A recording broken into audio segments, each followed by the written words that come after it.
What can you control? A paintbrush, a video game, a basketball, a drone. Oh, a mixer. Yikes. All of these things can be a little tricky to control, but with practice, you can get really good. But you know what's the toughest thing to control? You. Some days, it feels like your thoughts, your words, and your actions are all running away with you. But with God's help, you can learn to control you. It starts with inviting God into your thoughts, planting His words in your heart, stopping to think before you speak, choosing to reflect before you act. Through the power of God's Spirit, you can speak and act in a way that shows love to others and to God. You can choose every day to live His way. That's why showing self-control is an amazing way to worship God with your life. Because worship is about more than just singing loud. It's all about living loud.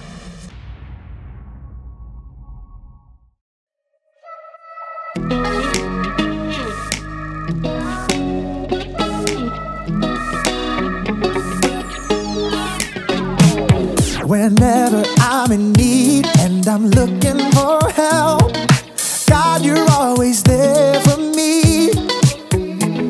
Wherever you lead me, I can follow you. God, you're always there for me. Oh, God, you're always there for me. Help me believe you know what's best for me. I feel it in my soul when you are in control. I got one life to live and I wanna live it your way. Oh yeah, I do what I should do when you help me choose. I got one life to live and I wanna live it your way. Oh yeah, I got one life to live and I wanna live it your way. Oh yeah, one life to live and I wanna live it your way. Whenever I'm lost and I don't know where to turn, God, you're always there for me. Wherever I go, you're always by my side. God, you're always there for me. Oh, God, you're always there for me. So help me believe you know what's best for me. In my soul, when you are in control, I got one life to live and I wanna live it your way. Oh yeah, I do what I should do when you help me choose. I got one life to live and I wanna live it your way. Oh yeah, I got one life to live and I wanna live it your way. Oh yeah. Yeah. God, help us to be more like you. Cause your way is the best way. I feel it in my soul when you are in control. I got one life to live and I wanna live it your way. Oh yeah, I do what I should do when you help me choose. I got one life to live and I wanna live it your way. Oh yeah, I feel it in my soul when you are in control. I got one life to live and I wanna live it your way. Oh yeah, I do what I should do when you help me choose. I got one life to live and I wanna live it your way. Oh yeah, I got one life to live and I wanna live it your way. Oh yeah.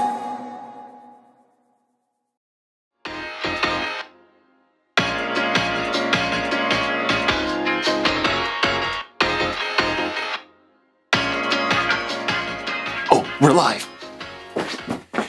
Hey everybody, I'm Jacob, and I'm very excited about what's in this box. I found it online, and I had to get it.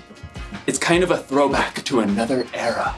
And as much as I just want to rip into this box without thinking and just throw it everywhere, it's probably best if I exercise a little bit of self-control. Self-control is choosing to do what you should, even when you don't want to. So, I'm choosing to do a nice and slow controlled unboxing. Step 1. Very carefully cut the tape from the box. Step 2. Open the box.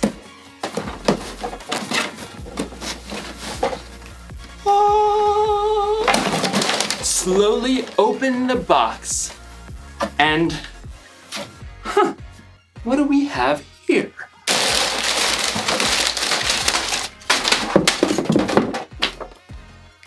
Instruction manual. Very important. Not.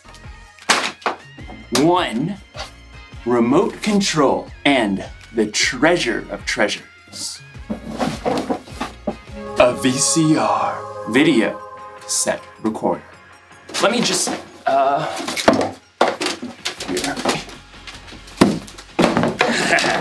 Now I can watch movies like our ancestors did. All I need is a video cassette. American Tail 2. Fievel Goes West. Sounds pretty amazing. Boop. All right, so now I just pop that. Nom nom nom nom. Oh, you know what? Where's the, oh.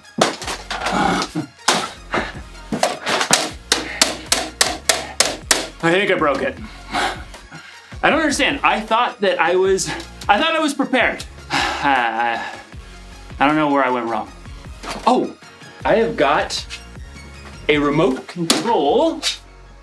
I can just rewind. Oh, in today's story, we're going to rewind back to when Jesus spent 40 days in the desert. Don't worry, he was more prepared than I was. See you soon. The Bible. It's 66 books of history, stories, letters, and poetry that fit together to form God's one big story.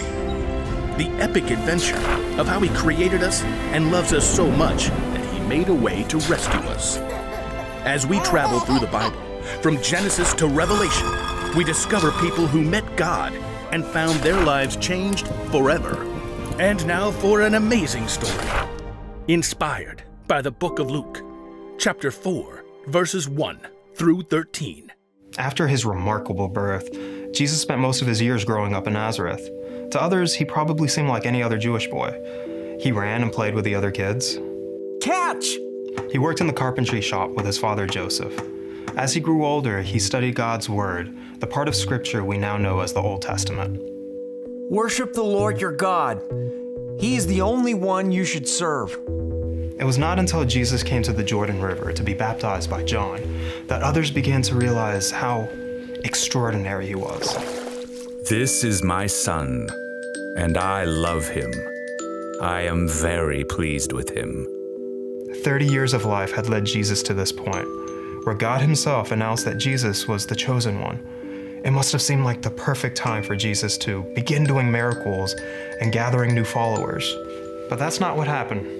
Instead, God's Spirit led Jesus into the desert for 40 long days.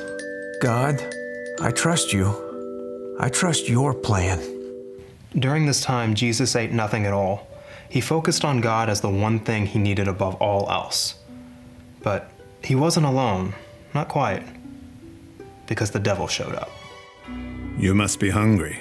So hungry. It was true. Jesus was desperately in need of food. You are human, after all. The devil refused to leave Jesus alone. He needled and tempted him at every opportunity. At the end of 40 days, he offered Jesus a smooth, heavy rock. If you are the Son of God, tell this stone to become bread. Jesus stared at the round stone. He knew as God's son, he could easily turn it into a warm, crisp loaf of bread and just tear off just a large, chewy piece to instantly satisfy his hunger. But he knew every word God had spoken.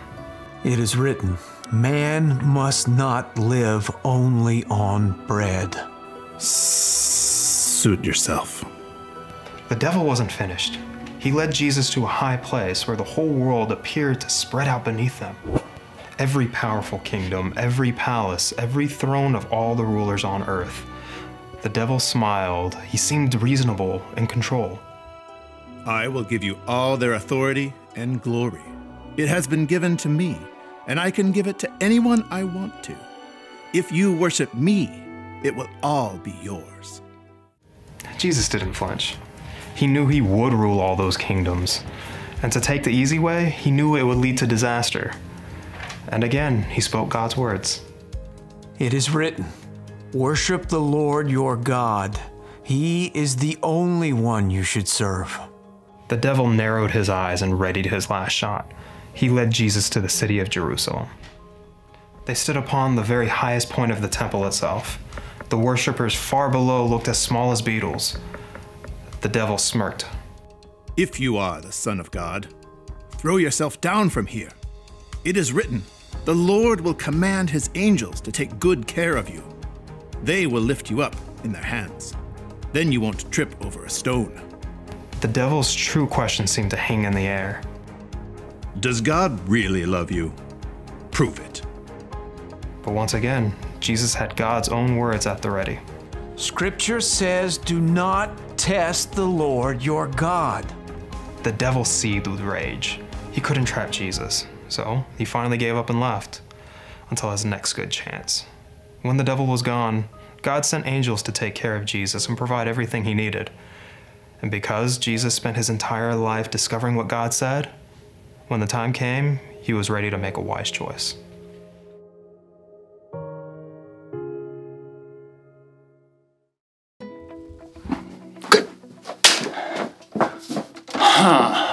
Let's find out where I went wrong, shall we?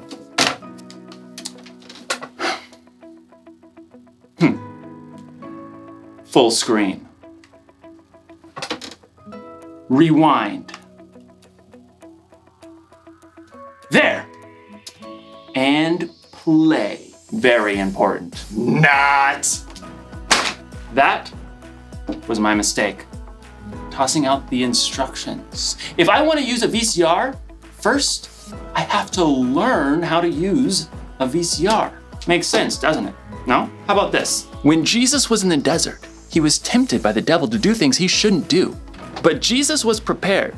He used things he'd learned from what we now call the Old Testament to help stand against temptation. Most of us probably won't spend 40 days without food in the desert, but we will definitely be tempted to do things that we shouldn't do. You might be tempted to yell at your little sister. You might be tempted to watch YouTube when you're supposed to be doing your homework. You could be tempted to eat that whole pizza instead of saving some for your friends. So what do? How do we control ourselves when we're tempted to do what we shouldn't? If you want to do the right thing, first you have to learn the right thing. You need to be ready, prepared, and that means you need instructions. We can get instructions for life in all kinds of places. The Bible is an incredible place to look if you want to know how God wants you to live. And God has also placed people in your life that can help teach you the difference between right and wrong. It could be your parents, your teachers, your small group leaders. If we listen and learn, we'll be more prepared when temptation happens. So here's the one thing to remember today. Be ready to do the right thing. Learn now so you don't do something you regret later. I wish this thing could rewind real life. No, it's just a remote. I'll see you next time.